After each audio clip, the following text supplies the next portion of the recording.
อะระหะโตสัมมาสัมพุทธัสสะ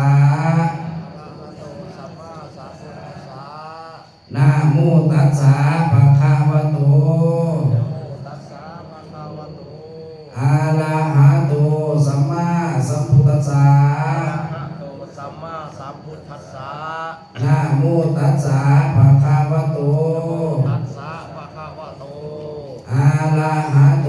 สัมมาสัมพุทธัสสะสุทินังวัตเมทานังทานังเนปริสุทังอาสาวะขยาวหังนิพพานะสังกตังโหตุอานาคเตกาเลวัตถุทานที่พวกขน้อยได้ให้ดีแล้วขอจงเป็นวัตถุทานอันบริสุทธิ์ถึงความสิ้นไปแห่งอาสวะกิเลสเครื่องดองสันดานขอจงให้ถึงพระนิพพานในอนาคตการเบื้องหน้านั้นเถิดอิมานิมะยังพันเตวิดาปตานิปัตตานิสัพพะริวาลานิภิกขุสังคัสสะโอโนสยามะสาธุโนพันเตภิกขุสังโฆอิมานิวินดาปตานิปัตตานิสัพพะริวาลานิปฏิคันหาตุอัมหากังเจวะมาตาปิตุอาทินันจาญาตกานังทิครตังหิตายาสุขายาข้าได้ทานพระสงฆ์สามเณรผู้เจริญพวกข้าน้อยทั้งหลายขอน้อมถวายซึ่งข้าบิณฑบาตภัตตาหารพร้อมทั้งเครื่องบริวารทั้งหลายเหล่านี้ของพวกข้าน้อยถวายแด่พระภิกขุสงฆ์สามเณรขอพระภิกขุสงฆ์สามเณรจงหาเพื่อประโยชน์เพื่อความสุขเพื่อความเจริญแก่พวกข้าน้อยทั้งหลายสิ้นกาลนานเถิดขออุทิศส่วนบุญกุศลผลบุญส่วนนี้จงไปฮอดไปถึงเจ้าที่เจ้าทางเจ้าวัดเจ้าวาเจ้ากรรมนายเวรเจ้าเมธรณีเด็กดวงวิญญาณของปิยาชนคนผู้มีพระคุณเทวบุตรเทวดาพญาอินทร์พญาพรหมพญายมมาลาและท้าวจาตุโลกาบาลทั้งสี่สรรพสัตว์ทั้งหลายเบื้องบนแต่ภูมิโลกลงมาเบื้องต่ำแต่วจีขึ้นมาเบื้องขวางตลอดอนันตาจักรวาลเป็นขอบอันมีบิดามารดา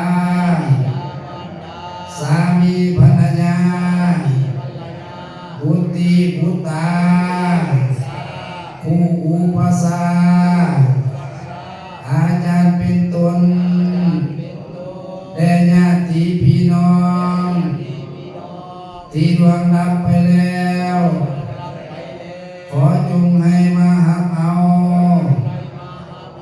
ยังส่วนบุญกุศลอยู่ที่วัดไม่สุขคำนี้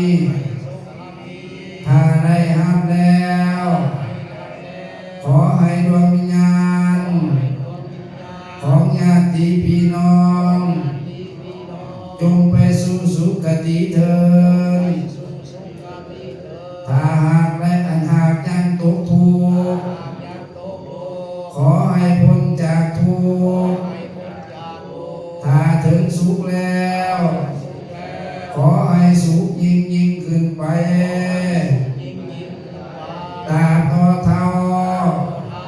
เข้าสู่พระนิพพานในอนาคตการเบื้องหน้านั้นเถิ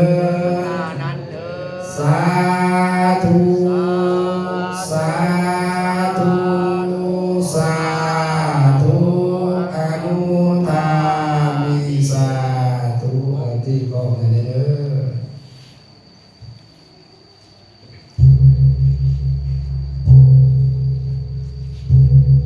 เด็ดก่อนเนาะเด็ดแล้วต่อไปฟังเต็มหนึ่งกันเนาะสาธุอาทิกันดาญานังมัจเสกันดาญานังปาริโยสนากันดาญานังสัตตังสัพพัญญสนังเกวราปริปุณังปริสุตังภูมิจาริยังปะกาเสตานุอุกาสาอารัตนังกโรมาสานะ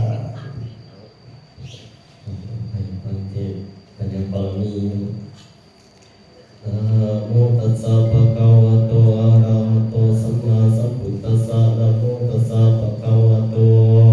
อะระหะโตสัมมาสัมพุทธัสสะนะโมตัสสะภะคะวะโตอะระหะโตสัมมาสัมพุทธัสสะ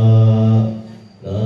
โมตัสสะตุปัญญายุปิโตสุขโตอิตาระโกภาสัยยะสิโกภาสัยยะตาโรโยโลกานาโตอิตาภังวะจินเตนะหันตวานะปะปังสุขตังสิราสานัมมามิทานะปารมีสัมปันโนอิติปิโสภะคะวะทานะอุปปารมีสัมปันโนอิติปิโสภะคะวะทานะปารมัตถปารมีสัมปันโนอิติปิโสภะคะวะสัพพัญญุตยาโน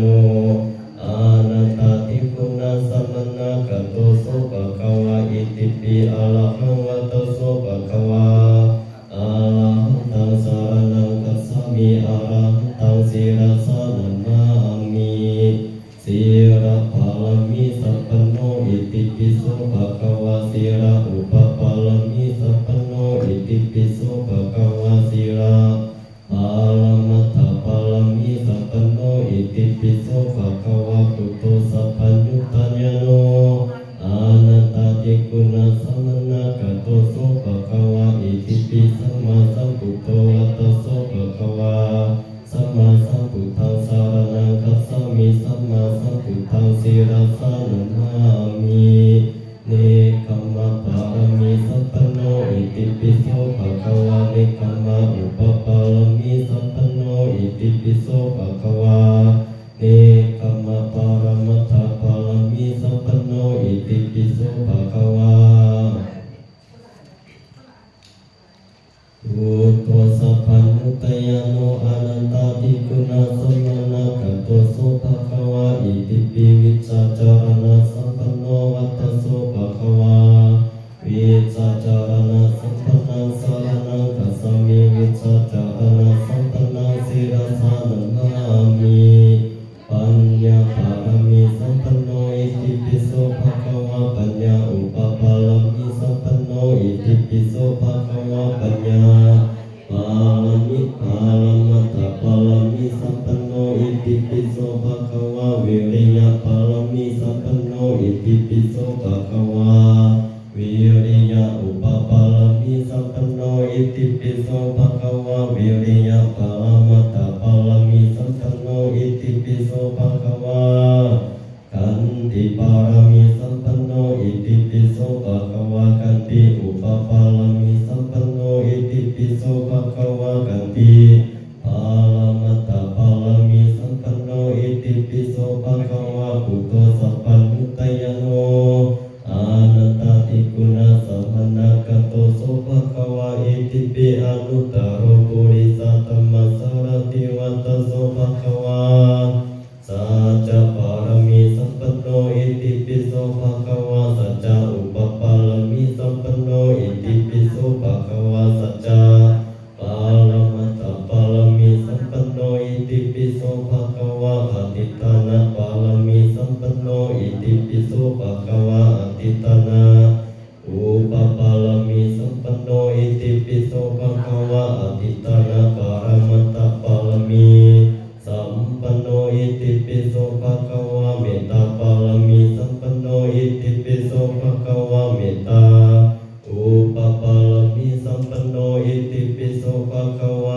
ติปิภะคะวะวะตะโสภะคะวะภะคะวันตังสารนังคัจฉามิภะคะวันตังศิรสะนะมามิ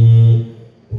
ทโธสัพพัญญุตยานโนธัมโมโลกุตตโรวะโรสังโฆมะคะปะลัตโตจาอิเจตังรัตนัตตยังศิรสะนะมามิเอเตสังอานุภาเวนะสัพพะอันตรายาวินาศตุสัพพะทาติสาธุด้านของไปเด้อ คารวะกายเย่ละบ่ยังต่อไปค่ะคารวะน้ำกันเด้อกายเยนะวาจานะวาเจตัสสาวาพุทเตคุกามังภาคาตังมายายังพุทโธปฏิคันนาตุอาจายังตังกาลันตาเดสังวริตุงวาพุทเตกายเยนะวาจานะวาเจตัสสาวาธัมเมคุกามังภาคาตังมายายังธัมโมปฏิคันนาตุอาจายังตังกาลันตาเดสังวริตุงวาธัมเมกายเยนะวาจานะวาเจตัสสาวาสังเฆคุกามังภาคาตังมายายังสังโฆปฏิคันนาตุอาจายังตังกาลันตาเลสังวริตุงวาสังเฆสาธุพุทธัสสะธัมมัสสะสังฆัสสะภะหุงสาสะสัยมังคลังตุติยัมปิตาติยัมปิพุทธัสสะสังฆัสสะภะหุงสาสะสัยมังคลังสังฆัสสะอุกาสะอารัตนังกโรมาสาธุ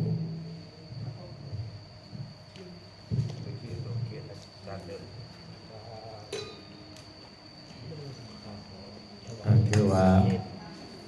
เข้าพรรษามาได้15 มื้อมาฟังเทศน์กัตถบิณฑเป็นภาษาบาลีทั้งหมดแต่ว่าเป็นหัวใจในพระพุทธศาสนาของเฮาโดยเฉพาะเป็นคาถาที่เป็นแขวขาดปลอดภัยป้องกันและเสริมโศกเสริมไส้ปรารถนาอันใดก็จะสำเร็จคาถาประเทศ10 ข้อข้อละ3คูณ3เป็น30ก็ปารมี30 ทัศโยบุคโลบุคคลผู้ใดโดยเฉพาะตั้งแต่อดีตปัจจุบันที่เฮาเห็นนำกันเฮาไปเที่ยวบุญธาตุหลวงตั้งแต่อดีตเพิ่นสร้างปารมี30 ทัศหมายถึงว่าปรารถนาชีวิตของเฮานั้นขอให้อายุมันขวัญยืนอุดมสมบูรณ์กินบ่มกยกบ่ลงขอให้เป็นปารมี30 ทัศฉะนั้นชาวบุหานของเราตั้งแต่สมัยพระเจ้าสยามเศรษฐาธิราชเอิ้นพระธาตุหลวงว่าพระธาตุหลวงปารมีดังนั้นจะว่ามันเพี้ยนชื่อมาถึงปัจจุบันนี้พระธาตุจุลมณีพระธาตุหลวงจุลมณีหมายถึงว่าพระธาตุหลวงปันละมีปารมีนั่นเองดังนั้นจะว่าคตินิยมโยบุคโลบุคคลผู้ใดบูฮานลาวเสือว่าถ้าว่าเฮานั้นมีศีลแต่ตบิดมีทานมีศีลมีการบำเพ็ญบุญกุศลทั้งหมด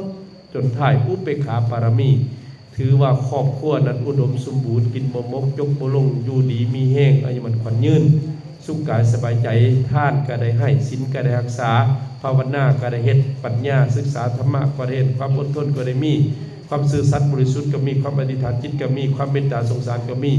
จนฮอดความเข้าใจสภาพในอุเบกขาหมายถึงว่าเข้าใจสภาพรู้สึกว่าทุกข์กับรู้สึกว่าการว่างทุกข์เป็นจังไดถ้าว่าเฮาสุขกับรู้สึกว่างทุกข์จังได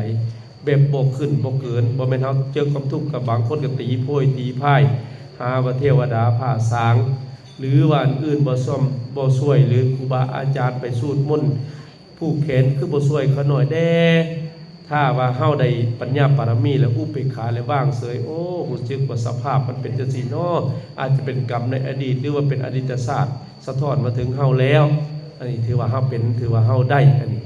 บางคนบอกว่าจังซั่นได้มีความสุขก็ม่วนซื่นไปเอาแท้เอาว่าห้องเพลงมัดมือมัดคืน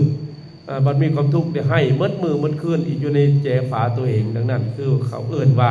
เฮาบ่มีปารมีถ้าเฮามีปารมีเด้โอ้รู้สึกว่ามีความสุขก็โอ้เฮากั้นไว้อดทนไว้โอ้จักหน่อยเฮาจะมีความทุกข์ถ้าเฮามีความทุกข์โอ้จักหน่อยเฮาจะมีความสุขคอยแบ่งกินแบ่งทานคอยเฮ็ดคอยหามื้อนั้นชีวิตของเฮาก็มีความสุขผ่านไปวันหนึ่งนี้พระอาจารย์เดินกีฬาพาสุขมื้ออื่นเพิ่นจะขึ้นยนต์ไปเรียนอยู่ประเทศสาธารณรัฐอินเดียมหาลัยนิวลีมหาลัยนิวเดลีนี้เพิ่นบางทิศบางแล้วนี้เฮาเฮ็ดขึ้นการศึกษาให้เพิ่นกับครูบาอดิเรกครูบาฝรั่งนี้จะขึ้นยนต์วันที่30จะไปเรียนมหาลัยไมซออยู่รัฐอันกาลตาห่างกันจากไมซอนิวเดลีห่างกันระหว่างพงศาลีจำปาสักพุ่นแหละเนาะบ่ไกลปานใดเนาะเที่ยวกันไปหากันนั่นน่ะปีหนึ่งนะดังนั้นจะว่ามื้ออื่นนี้เพิ่นจะไปแล้วเอาตนโยมถวายกัตเทศให้เพิ่นถือว่าเฮาได้บุญบารมีเพิ่นจะไปเรียนมหาลัยนิวเดลีคณะพุทธศาสตร์บุดิสต์สตัดดี้และปริญญาโทอยู่พุ่นแล้ว2ปีปลายๆเพิ่นเลยมันสิกลับมาเนาะถือว่าเฮานั้นคณะสงฆ์วัดเฮานั้นปีนี้ไปเรียนต่างประเทศ2ไปจำพรรษา1เนาะครูบามิงครูบามิงอยู่นำอาจารย์ก็ส่งไปพุ่นไปพระธาตุพนมปฐมรัตนเจดีย์พุ่นกับโจอาโหเนาะอยู่2คนไล่หมาและเนาะเดี๋ยวนั้นอยู่2คนฟังเสียงกบเข็ดห้องอยู่ทุ่งนาแซวๆแล้วเนาะอันนั้นแล้วก็บ่แม่นแต่ส่งแต่ครูบาเด้อันแม้แต่อันหมา2ตัวอาจารย์ก็ส่งไปอีกไปอาราคาอีกอันนี้คือกันเพราะฉะนั้นวันเฮานี่ส่งออกตลอดออกตนโยมเดี๋ยวพุทธธรรมก็ถือว่าได้บุญได้บารมีได้ฟังข่าวเฮาจะออกแต่เช้าบางเทื่อน่ะประมาณปลายๆครึ่งเดือนหน้าน่ะสิออกไปถวายเทียนนำครูบามิงสิออกแต่เช้ารถตู้เด้อออกตนโยมบ่เอารถเมล์รถตู้ออกแต่เช้าเป็นมาราธอนไปตอนเช้ากินข้าวแล้วก็กลับมาฮอดพี่ก็ประมาณ 5-6 โมงแรกนี่แหละฮอดซิโนนี่เนาะอันนั้นไปกินปิ้งไก่ซิโนออกประมาณ 2 โมงครึ่ง 3 โมงเช้าปึ๊บไปแล้วก็กลับมาที่ว่านั้นเตรียมเด้อเตรียมเทียนเด้อเตรียมจตุปัจจัยอาจารย์จินิมนต์พระ25วัด25วัดบริเวณพระธาตุพนมมันมาฮับเทียนเข้าพรรษาเทียนประจำพรรษาแล้วก็เอาทุนโยมสิเป็นศรัทธาวัดใดก็เขียนใส่เนาะขนาดเป็นศรัทธาวัดนี้แบ่งกันไปกันย่อเพิ่นถวายสาธุญาตินำแล้วก็มากินปิ้งไก่ซิโนก็ตีรถกลับ 12 โมงบ่ายโมงพอถึงก็ประมาณ 4-5 โมงแรงเนาะถือว่าเฮาไปแต่เช้ามาแต่เช้าเนาะถือว่าเป็นบุญเด้อพยายามเนาะดังนั้นจะว่ามาในปีนี้เนาะคณะสงฆ์ของเฮากับไปเฮ็ดต่างประเทศ2และสำคัญที่สุดในปีนี้เนาะกับผู้ที่นั่งนี่ก็บ่แม่นผู้อื่นมอมบุญละหงหรือว่ามอมแอของเฮาเนาะเพิ่นมาอยู่ในวัดเฮาเพิ่นก็ช่วยหลายอย่างเพิ่นระดมศรัทธายกกุฏินี่เด้อแม่จันโซดาเพิ่นยกกุฏิใหม่เฮานี้เป็นศรัทธานอกจากนั้นเพิ่นสิเฮ็ดปัวแปลงกุฏิกวดสุขภาพธรรมทานไผวันที่1นี่ดร.จิมมี่เพิ่นจะมากวดสุขภาพโดยเฉพาะเพิ่นถนัดก็คือสุขภาพเรื่องเส้นเลือดตีบความดันแล้วก็เบาหวานจังซี่นะเพิ่นจะแนะนำให้เนาะดร.เพิ่นจะมาว่าไงมอมแอเพิ่นก็เจ็บมาหลายปีแล้วแต่ว่าเพิ่นมาทานหมอแต่ว่าก่อนจะมาปรึกษาหันให้ไปกวดเช็คสุขภาพก่อนของตัวโยมเอาตัวโยมไปกวดสุขภาพอยู่ของหมอใดของหมอหนึ่งกวดหมดครบวงจรนั่นแหละไปสแกนทั้งกระดูกมันยังนั่นแหละนะจังปรึกษาเพิ่นจะแนะนำให้นะเพิ่นจะนำวิธีการรักษาการบำบัดแบบง่ายๆเนาะนะเพิ่นก็ถือว่าได้คือว่ามีคุณประการเพิ่นจะมากวดแบบฟรีเนาะให้ฟรีแนะนำฟรีหั่นแหละออกตัวโยมโอ้ไม่เอาตัวโยมสมมุติไปกวดเพิ่นเบิ่งเด้เพิ่นเบิ่งว่าท่านหมอเพิ่นเขียนแบบใดมาเนาะโยมพ่อโยมแม่ทั้งหลายนิมนต์ได้เชิญได้ไปกวดสุขภาพได้วัง2-3 มื้อผ่านมาเฮาก็เสียสายบุญเฮาไปแล้วโดยเฉพาะย่าแม่แพงอินทวงศ์ของเฮานี้เนาะเพิ่นนั่นตอนเช้าวันจันทร์น่ะเพิ่นสูดมนต์ถึงตอนแลงตื่นมาวันค้านเขาสิเข้าห้องน้ำก็ไปมูฟอยู่ห้องน้ำก็ไปเลยเนาะเพิ่นมักสูดมนต์และแม่แพงอินทวงศ์นี่ส่วนหลายเพิ่นจะเข้าศีลเข้าธรรมตลอด3เดือนส่วนหลายเพิ่นจะกินเจเนาะกินเจปรึกษานำอาจารย์ทุกปีอาจารย์ฮู้เนาะเพิ่นกินเจแล้วเพิ่นไหว้พระสูตรมนต์เกือบทุกมื้อสูตรมนต์ดึกๆนั่นน่ะอันนี้คือกันถือว่าเพิ่นก็ไปแล้วเนาะอายุแต่56ปีเพิ่นก็ช่วยวัดเฮานี่ได้ตั้งแต่อาจารย์มาอยู่ใหม่เพิ่นแหละเพิ่นก็ระดมศรัทธามาตั้งโรงทาน นอกจากนั้นเพิ่นยังไปช่วยวัดอื่นบ่เฉพาะแต่วัดเฮานี่ดังนั้นเอาตัวโยมคือกันเนาะย่านว่าอาจารย์ว่าเนาะย่านเฮาเป็นเบาหวานก็ดีหรือเป็นความดันก็ดีมันยังก็ดีหาหน้าไปกวดเบิ่งปีหนึงควร yearly checking ก็ควรไปกวดสุขภาพประจำปีมันจะดีต่อเฮาจะฮู้ร่างกายของเฮาเนาะโยมพ่อโยมแม่ทั้งหลายดังนั้นวันที่1นี้ดร.จิมมี่พัชมาก็ขอเฮ็ดเชิญเจริญพรมาได้ถ้าว่าต้องมีใบกวดมาข้างแน่ว่าพอตู้แม่ตู้เพิ่นเป็นเส้นรถตีบเป็นความดันเป็นหยังเนี่ยเพิ่นตัวนี้เพิ่นแนะนำถือว่ายาของเพิ่นหรือว่าเพิ่นแนะนำก็ถือว่าหายราวๆประมาณ50ถึง60% ผู้ใดออกโยมเด้อโยมพ่อโยมแม่ทั้งหลาย